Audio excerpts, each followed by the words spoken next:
Um, okay, so, and I can't wait to see your title. This is Andrea Call, and her title is Underwear. Is that good emphasis?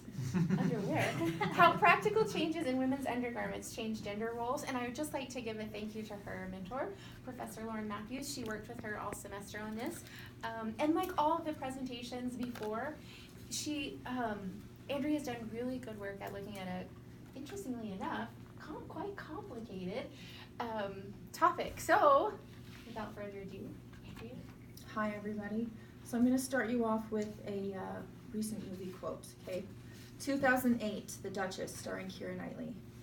On the wedding night of the Duke and Duchess of Devonshire, the Duke is standing there with his wife, and he says, "For the life of me, I could never understand why women's clothes must be so damn complicated."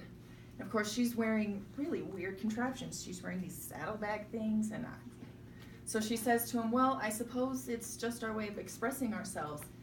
And he says, "Whatever do you mean by that?" She says, "Well, you have so many ways of expressing yourselves, whereas we must make do with our hats and our dresses." So I hope everybody in this room has looked at me and, whether they realized it or not, made a judgment about the way I'm dressed. I hope you did. That was my intention. And there are so many different ways you could look at what I'm wearing and interpret it and judge it. And I hope there are so many different ways you did do it. And I also hope by the end of this discussion that you may judge me again and maybe see a little bit more than you did the first time.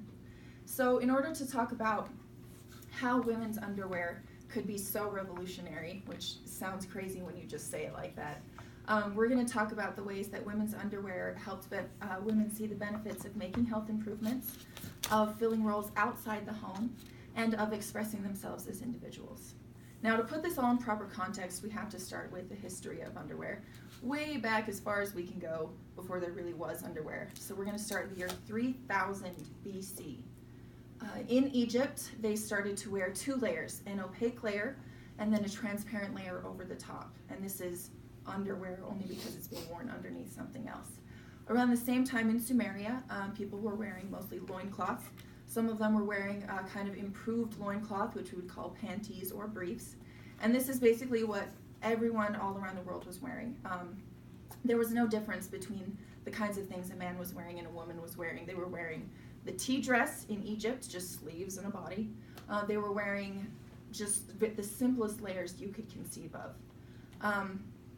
So from there, we need to talk just briefly about Crete. Around 2000 BC in Crete, which is a Greek island, women were actually wearing the first very early versions of the corset and the crinoline, which, if you don't know, is kind of the cagey, poofy thing women wear underneath their skirts to make them big. So Crete was weird because literally nowhere else in the world were people wearing these things. Nowhere else. And after Crete kind of came and went, nobody else wore them again. It's like they completely disappeared off the map. It's just this weird historical anomaly. By the time classical Greece came around, we were once again just wearing the very basic underclothes and the very basic overclothes, the chiton, which is kind of like a toga. You know, you drape it, you clip it. Men and women were wearing the same thing. So it's important to note here that even in the Roman era, when women were doing athletic things, they just wore breastbands and briefs. Simple, simple, simple. It's just there for cover. And there's no difference between the things men and women are wearing, minute differences. But essentially, there's not this gendered conception that we see today, whereas you can see woman's underwear, man's underwear, and you say, I know which is which. That didn't happen until around 1200 AD. So we've gone from 3000 BC to about, 4,000 years later, when we finally introduced the undershirt and drawers in the Western world. So what happened is men started wearing pants. And in order so that the rough pants didn't chafe against their skin, they started to wear drawers. Women, of course, started just wearing skirts. So they didn't need drawers. If you could afford one, you had a nice petticoat maybe. But otherwise, you just wore a skirt. At the same time, on the upper layer, men were wearing undershirts and women were wearing a shift, which is basically the same thing, just a little bit longer.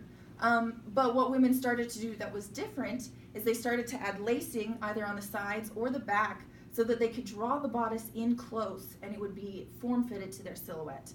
So now for the first time in the world, we have silhouette and fashion. And this dichotomy of close-in skirt versus the man's pants and a little more loose lasted up until the 1920s. This dichotomy, this framework, it stayed around, and frankly, you could even claim it's still around today. Men don't wear skirts. If you look around this room, if you look around America, men do not wear skirts. And the close silhouette to the body thing is, again, a woman's thing. Men don't do it nearly as often or with nearly the same kind of emphasis. So, the first whispers of change, we'll call them, didn't come about until around the Victorian era. The Victorian era was the mid and late, just curling over the tail end of the 20th century, mid to late 19th century. This spanned the latter end of the Industrial Revolution. It spanned the American Civil War, and it just barely ended right about the age of science and Albert Einstein.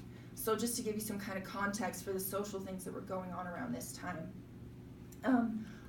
Because of all these social things, these upheavals, the modernization, the fast pace, people started to look at the way women were dressing and say, that's not very practical. How are we going to keep moving if they're wearing this? So dress reformers and feminists like Elizabeth Cady Stanton were looking at something called the bloomer costume. It was originally called Turkish trousers, really baggy pants gathered at the ankles. But then Amelia Jenks Bloomer, who was a columnist and feminist, she started to popularize it, so they renamed them bloomers. So women tried this. They said, hey, let's put on pants. It's so much easier to do stuff. People were mad. People were extremely upset. They drew cartoons of women smoking cigars, proposing marriage to bashful men, and riding in the...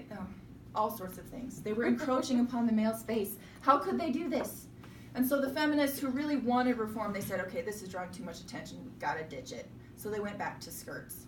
Unfortunately, the bloomer costume died at that time, but not completely. The next thing that happened in 1886 was the safety bicycle. And in case you didn't know, the bicycle is a huge player in advancing women's rights. It's amazing, something so much. It's a bicycle. We have no particular connections to a bicycle nowadays. It's just, whatever. But Elizabeth Cady Stanton called the bicycle a revolutionary social invention that opened new avenues of pragmatic and spiritual independence. So the Times said modernization and fast pace is good. So if women are riding bikes, that's good too. We can let them do that. They were a little uncertain. There were some people saying, this could scandalize their morals and make them unhealthy. But overall, women were allowed to ride bikes. And if you're riding a bike, you have to wear bifurcated underpants and you have to wear pants. So for the first time, women were allowed to wear pants in public. And you couldn't do it all the time, just when you're riding a bike. But people wouldn't be completely shocked or scandalized at this. So that kind of leads us into the next development, health and sports improvements. So around the same time we were getting, the tango was being brought to America. The bicycle, of course, women's college sports were becoming a huge thing. So we had to do something about the corset. You can't move in a corset. So what they did is they invented the Gibson Girl S corset. So what this did is it pushed the bust out and the backside back, and you had this unnatural S curve to the silhouette of a woman's body. It was supposed to alleviate the pressure that was going in, but honestly it just made things worse. These kinds of corsets and the Victorian corsets, they were resulting in things like hernias, prolapsed uteri, which if you don't know, that's literally when the uterus is sagging, falling out of your body almost. Ooh, really scary sounding stuff.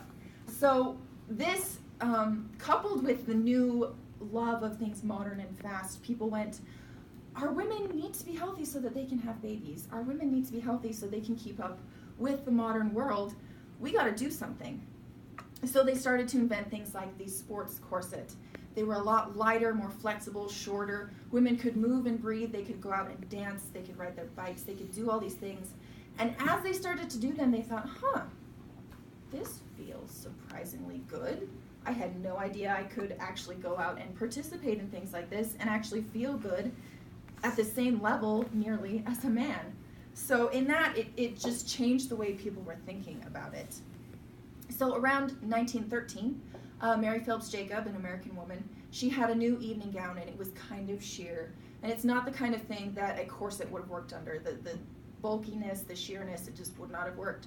So what she did is she took a couple of handkerchiefs, some ribbon, and some cord, and she created a backless brassiere, aka the modern bra.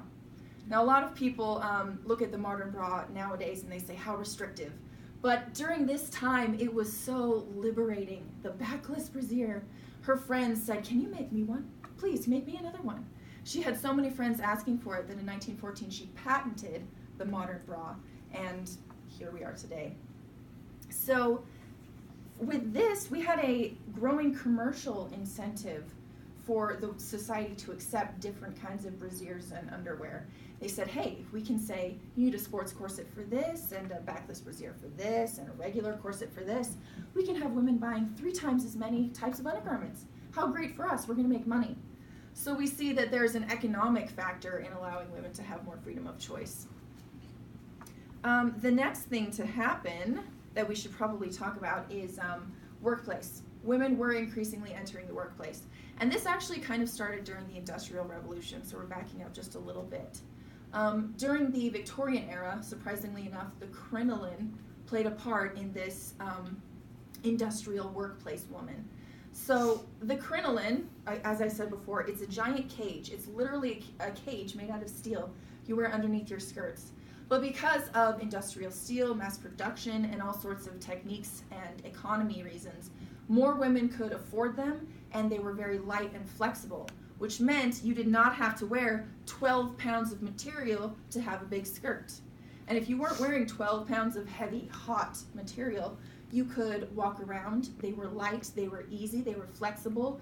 They made middle-class people feel a little closer to the upper classes.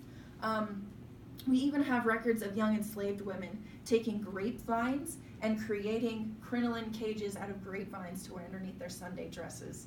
So not only could they move about more freely in these crinolines, but they also did something that not a lot of people think about. They made it possible so that you could hide a pregnant belly.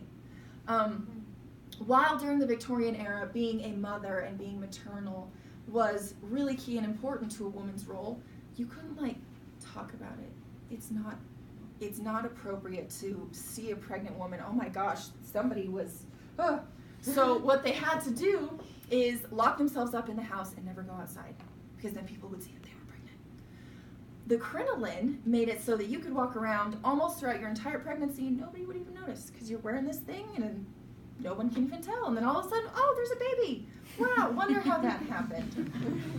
So women were literally freer to walk around. They were physically able to walk around. They were able to go out in conditions when society normally would have said they couldn't. And that's all because of the crinoline.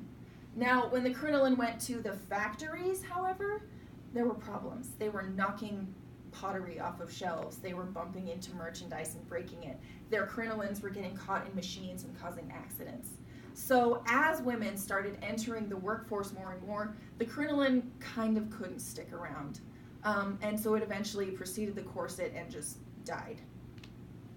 What's interesting, though, is that it was kind of a precursor taste to what pants would eventually do for women. The next thing, getting women into the modern world, is this concept of streamlining. Streamlining was a huge aesthetic deal back in right around the turn of the 20th century. Albert Einstein's Miracle Year in 1905 came out, and people took ideas about particles and motion, and they really wanted to apply it to this fast-moving, fast-changing era of science.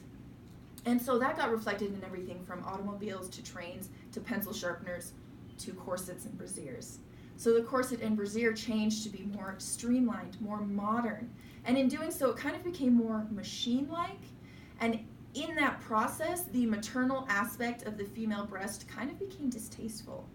At the same time, they were creating things like baby formula. They were creating things like baby food and supplements to make cow's milk able to be ingested by babies. So women were working more, and they were being given options so that they could shorten the nursing period, and the streamlining aesthetic was saying, hey, look, saggy breasts are ugly. You should not do that anymore. So all these things combined into the new types of corsets and the flapper silhouette and the backless brassiere. A much more slender, streamlined, young, firm kind of look was coming about because of all the different shifting ideals of the age. So there's so many different factors here. You can see there's money, there's culture, there's a little bit of politics and science. The next thing to happen was during the Edwardian era, which came right after the Victorian era. It was the first decade or so of the 20th century. Women started to wear lingerie. Lingerie prior to this hadn't really existed. Underwear was, meant to shape, but you didn't add flounces and things. It wasn't meant to be looked at. But during the Edwardian era, we got lace and ribbons and silk and tassels and yada yada yada, silk and cotton and rayon, the first synthetic fabric. All these things combined, and women were finally wearing underclothes that were pretty by themselves. This was a brand new concept. You could suddenly, they had all these advertisements saying, embrace the caress of your silk camisette. All these things directing women to kind of enjoy the feeling of wearing frilly things that only they could see. So for the first time, you have these women who are putting on things that no one else is seeing. Why would they be putting them on then? To feel sexy, which was the first time this new woman concept around this same era. She was finally embracing aspects of her sexuality that kind of had never been talked about before, never been acknowledged, never been appropriate before. Interestingly enough, this whole sexy versus chaste thing came to a head in the bifurcated underpants. So prior to this, women had worn open crotch drawers all throughout history. Frankly, they didn't start wearing drawers until the 19th century. Even then, they were open crotch, because if you wore a closed crotch, then you're basically wearing the same thing as a man. And that's cross-dressing, and that's gross and inappropriate and encroaching upon male space. So, but the bicycle had come around, and they were wearing them now. They were bifurcated. So society went, okay, well, we need to redefine what this means, or else we're going to be endorsing something we don't think is appropriate. So they took the bifurcated underpants and they said, okay, that's the chaste and modest thing. It used to be gross and cross-dressing, but now it's chaste and modest. And the open crotch drawers, where they were feminine and appropriate, are now, ooh, that's promiscuous and sexually available in a way that we don't want to talk about. However, at the same time, both types were being advertised in things like the Sears catalog. You could buy both. You could put on whichever you felt like. You could wear the closed and then the open, depending on the day, depending on the hour, depending on the mood. So where prior to this, there had been one mode of expression. You wore the appropriate underwear, or you didn't. Now it's, you can wear this or this. You can be sexy or chaste. You can make up your mind which of those two things you want to be. This is a brand new concept. So a lot of people will at this point say, okay, but they're still being told that they can wear and can't wear. They're still being sexualized even if they're okay with it now. That is true. That is true. And the fact of the matter is that a lot of these issues did not go away. A lot of them are still here today. However, to deny that there was any advancement at all is missing the nuance of all of this. The fact of the matter is that women were working as they had never been working before. They were riding bikes, they were driving cars, they had jobs, they were peeling themselves away from a strictly maternal role. They were thinking of themselves in terms beyond what the Victorian homemaker was for the first time. And that is something that must be acknowledged. It is important. To belittle that feeling is to belittle the struggle and the significance of the things these women were wearing. Underwear enabled all of these changes. And then the women who put them on felt differently about themselves and went on out into the world and eventually won the right to vote and set up a kind of a structure for things as we have them today. So going back to the Duchess in 2008, the 2008 movie, it's of course set in the Georgian era, which is before the Victorian even. Going back to that, she says, we have to make do with our hats and dresses. So this is kind of the same thing. We have to make do, but we're also using underwear and using the times to kind of subtly get in there underneath the system and push it a little further, gain just a little more freedom. And we represent that in our clothes and in the things we're wearing. Sisyphus in the ancient Greek myth is forced to push a boulder up a hill. By the time he gets there, it rolls back down, and he has to do it all over again. It's this pointless, grueling, never-ending, subservient to this power structure that you can't escape from. And yet, if we listen to Albert Camus' take on that, you can take this absurd situation, you can carve your own meaning out of it. And that's how I look at this. Women could take their own meaning out of the things they're putting on their bodies. People can judge them however they do from whatever facet, background, or context they choose to. But if you, within this world and this context, understand it and choose to carve your own meaning out of the things you're putting on your body, then as far as I'm concerned, that is advancement of women's rights and that is freedom. Bravo.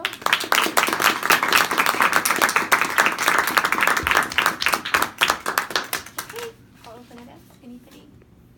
Okay, so a really quick question first. I just want to make sure I understand correctly, and I'm remembering correctly. Your argument is that the changes in that the changes in underwear caused the change in gender roles, right? Or is it Yes. opposite?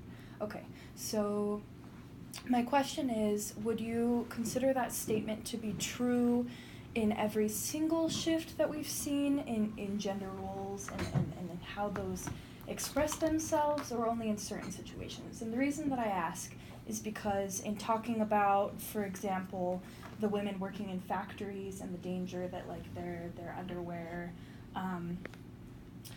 posed to them in those factories, or even talking about the bicycle, it seems that in those situations the gender roles were already present in those women riding bicycles or going to work, and then the underwear change came in accordance with that.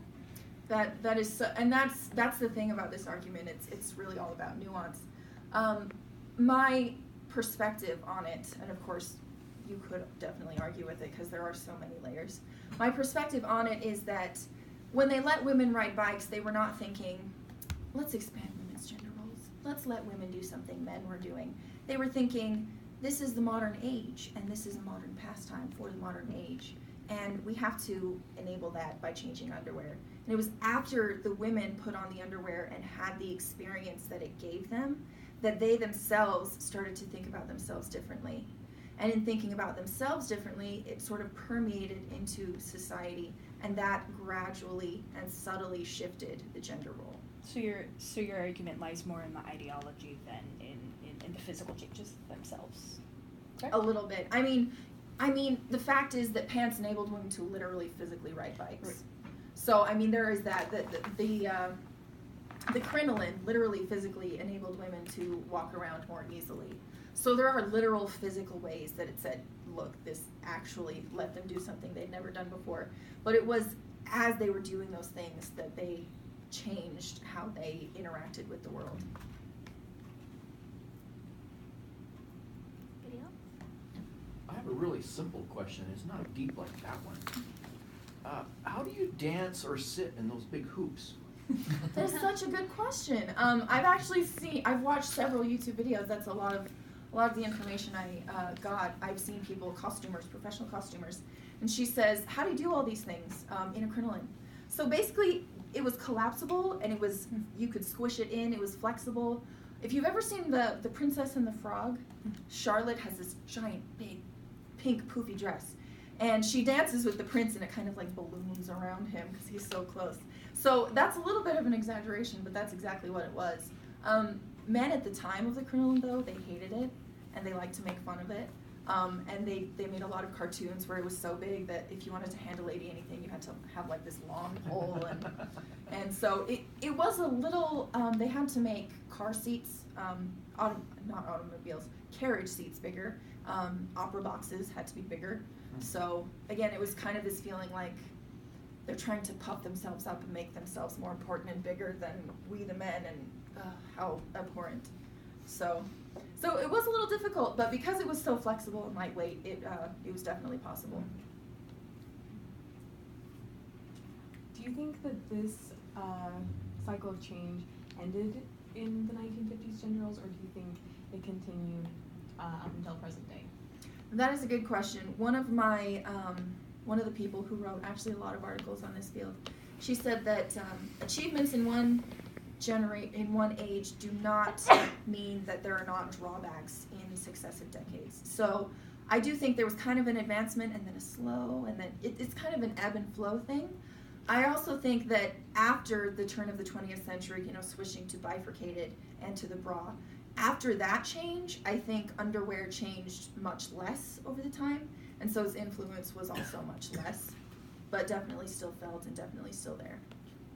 Just to add on to her question then, would you consider where we're at now with underwear to be a progression or regression? Personally, I definitely consider it, I mean, of course there are always going to be problems, and that's kind of where I'm getting at with Sisyphus, like, he's always going to be rolling that rock up and it's always going to be falling back down. But I choose to believe that the things I'm putting on my body because I want them there, and in spite of the absurdity and the system I find myself in, I can choose to be free no matter what anybody else is telling me.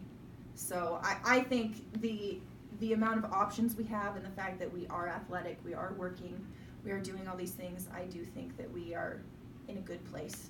Not a perfect place, but a good place. I appreciated your discussion of the male space and, you know, the sort of feeling threatened when women come into that male space and so forth.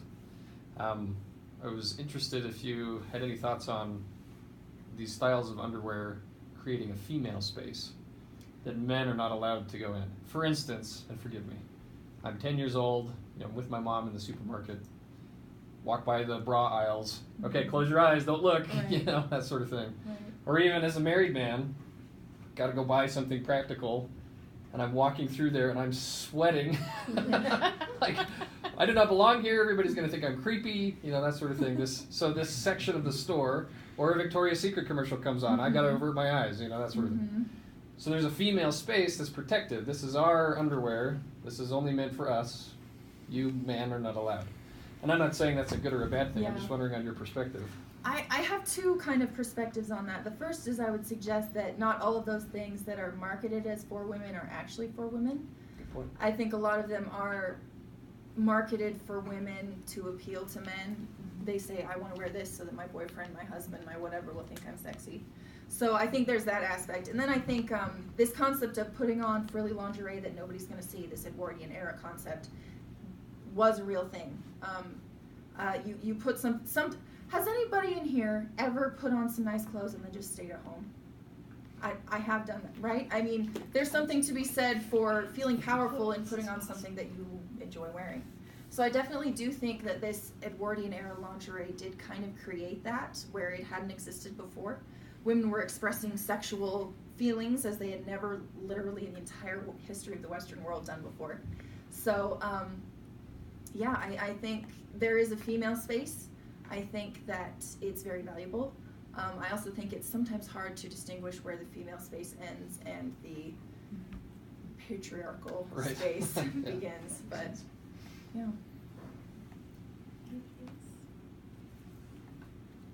Okay, thank you so much, Andrea.